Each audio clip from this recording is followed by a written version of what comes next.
Hey everyone, happy Tuesday. We're on episode 12 of our money show, and some things we're going to be talking about is how, number one, we will not be having any more pennies minted by the US Treasury.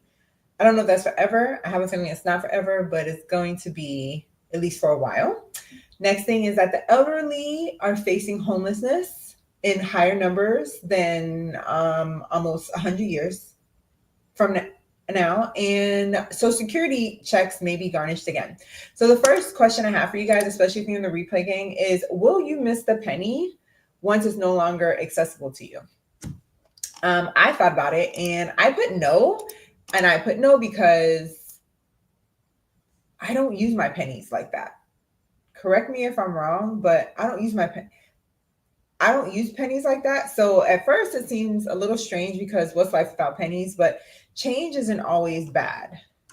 I have learned in 2025, personally and in finances. So I just think we're comfortable with the penny. I don't know how that's going to work math wise. Good evening, East Boogie. But yeah, I think we'll be fine without it. And I think they have some solutions about how that's going to work math wise. Hi, Amika. Welcome. So y'all let me know when y'all miss the pennies. And we're not going to be minting the penny anymore because it costs 4 cents for the US Treasury to mint a 1 cent penny. So you're already losing. And with them not doing it anymore, it's going to save the government $56 million a year. And that, honestly, that makes sense to me. They fulfilled their last order this year. Don't know exactly when it was. I don't know if it was in May. This is all sourced from National Public Radio. But apparently, we're also not the only country that does this. So Canada has phased out their pennies, and New Zealand has done so also. So yeah, I mean, because I don't really use the penny, I don't think it'll be a big deal. Even with us not having any more orders for the penny, we will still have $1 billion worth of pennies in rotation. And for us who have our pennies, we can still use them. And how the companies are thinking that they're going to, hey Chad, what's up? Chad, I changed my microphone stuff this last video, so let me know if it's getting better. Okay, probably next live. East Boogie says no, he won't miss the penny. I know people use I mean, yeah, exactly. I have like a pile of pennies in my house to like save them like kids do, but yeah, no, I don't use them. So what the companies are going to do are going to round up or round down to the nearest nickel, right? And so that made me think, do you still like to do cash payments, and do you carry cash on you? Another question. I still do cash. Even though I don't use pennies, I still do cash. I think cash is very important to have on you at all times, and I have been really diligent these last couple years in making sure I have cash on me.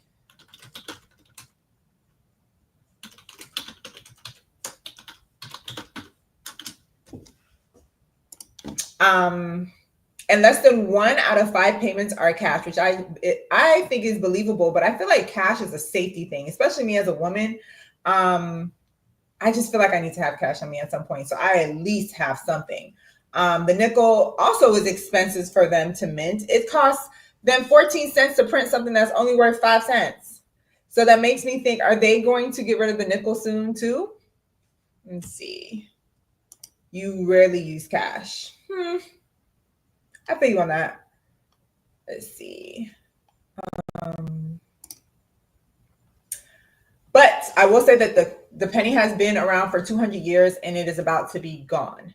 I do think, let's say in 10 years, if for some reason we need it, they might eat that $60 million it takes to make. Maybe they should make it every 10 years, right? But I won't miss the penny. And I'm still going to do my cash payments, but I'm definitely in that minority because less than 1 out of 5 people pay in cash, which is believable. But remember, like a few years ago, they were like, cash is going to be eliminated from the American system. I wonder if that's still the goal. When, what was it, Bitcoin became famous, I was high-key thinking that was why they did that, to get rid of cash, but people still be using cash, so I don't know. That leads me to the next topic I want to talk about, which is homelessness in the elderly. But before I do that, I want to ask y'all a question. Should every working adult be able to afford to live alone? I feel like this might be our first argument because I want to know where y'all stand, and I don't think y'all are going to agree with our stand. It's okay. The people who like each other, we can disagree and still be cool afterwards. I'm going to skip over the answer, or you might have saw the answer. But elderly homelessness. So grandma's in trouble. I'll put my answer up here. Let me see. I think every working adult should be able to live by themselves. Keyword working. But in this case study, this is the what this article is about that I found on Yahoo Finance. It was a 78-year-old woman. Mind you, this is taking me back to my healthcare roots because I set it up as a case. She's been living in her car for 2 months. She's living off a Social Security check alone. And she says that she's been eating 1 meal a day and drinking a whole water jug. That's like her diet. And when I came across this, obviously it made me sad because also in the article, it talks about how the average check for Social Security is $2,000, which is why I put this little check up here. But rent is $1,600. So that only leaves you $400 if that's all that you have. And a good plurality of elderly people are only surviving off of that check. The article also said that this is on the rise. In 2019, only 8% of the homeless were over, I think, 50 years old. 2024, it's at 14%. And in 2030, it is expected to be 22%. Chadford says, yes, but depends on the quality it'll be able to afford. I agree. Like, the reason why I say yes is because if you are working 40 hours, you shouldn't have to live with more than one person. But I think sometimes if you are working 40 hours, you might have to get at least one roommate. But generally, I think if you are a working adult and you're providing input into this economy, you should be able to live by yourself. I don't think that's asking for too much. If it happened all about in history before, why can it not happen now when we are the richest company in the world, right? Americans over 50 are the fastest group of people going homeless. And the reason that they are going homeless is that they have low to no retirement in their nest egg saves. And this also makes sense. Healthcare costs are higher. Like I remember when I was getting insurance in grad school in my 20s, it was $150. Now, if I wasn't on Obamacare, it'd be like $450, maybe $6. And I'm in my 30s. So in my 40s, what's it going to be? Maybe just a studio. Okay, exactly. Or even having a 2-bedroom, 1-bathroom apartment. But for you to be homeless, that's outrageous. It's hard out here with the high cost of living in companies and the government doing RIFs. Yeah, it's very hard. But healthcare is so expensive. I can't imagine what it's going to be when you're in your 4th decade. And you don't have Obamacare. And then 5th and 6th, it's probably well into $1,200, $1,000 a month. So if this lady over here, actually, this is the picture from the article. Winnie the Pooh and everyone says, buy my house with SSDI income. Well, I know that's right. Good for you, ma'am. Good for you. But I just feel bad for her. And I think this lady lives in South Florida, so kind of particularly hit her home, but close to home. Social Security original purpose is failing because I remember my mom telling me at some point in my life, the reason why this even came into effect, Social Security, is because older people were literally dying in the street. Like you could walk the street and an older person was passed out and had passed away. Excuse me. Sorry, guys. So I think it's really sad.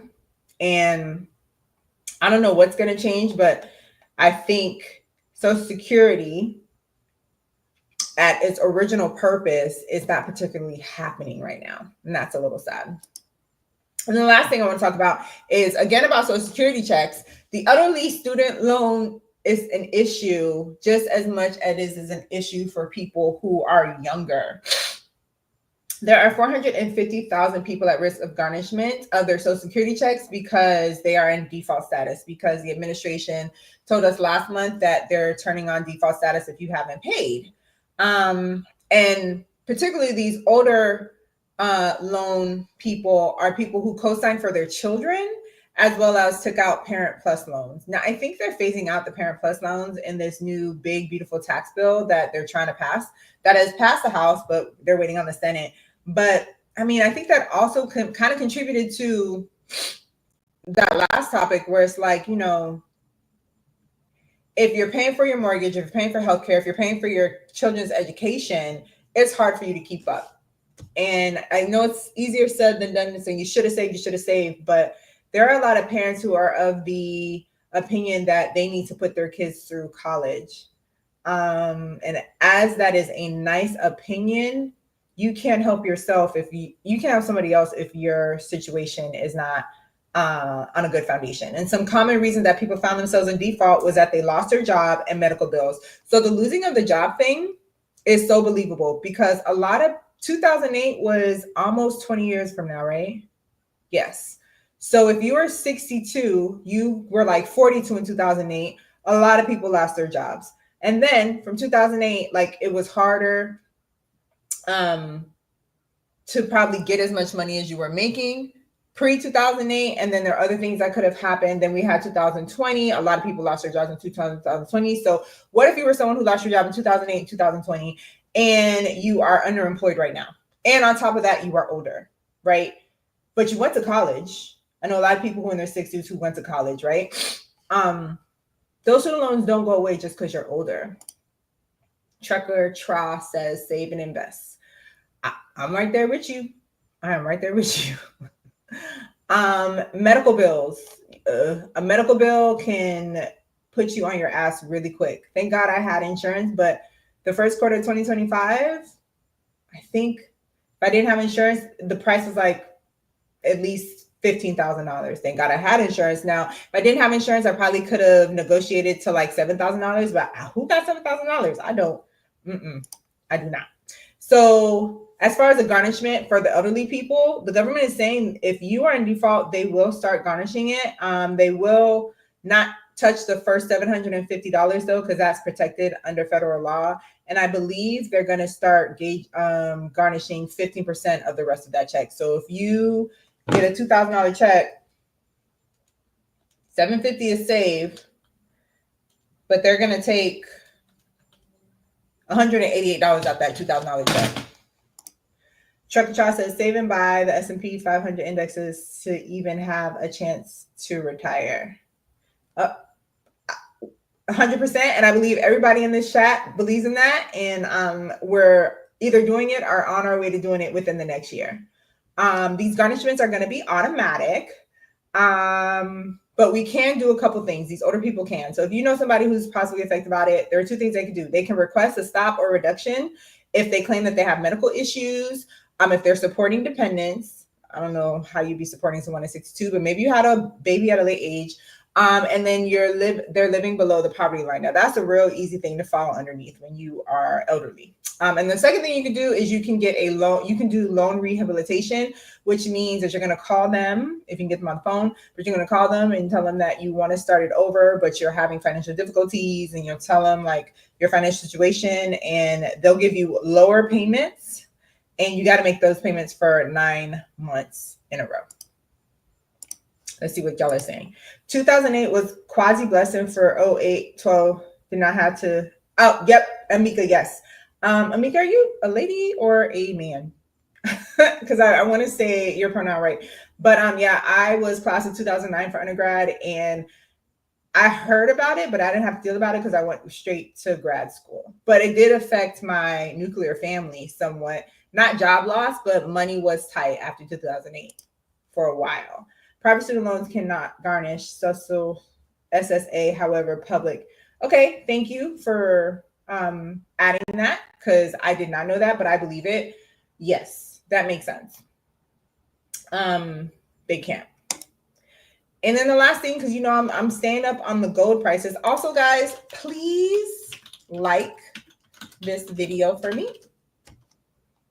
We got a bunch more people in the group chat, guys, so welcome.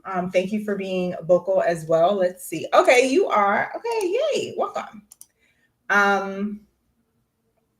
As of today, it's 33.18. It's up because last week it was not as high.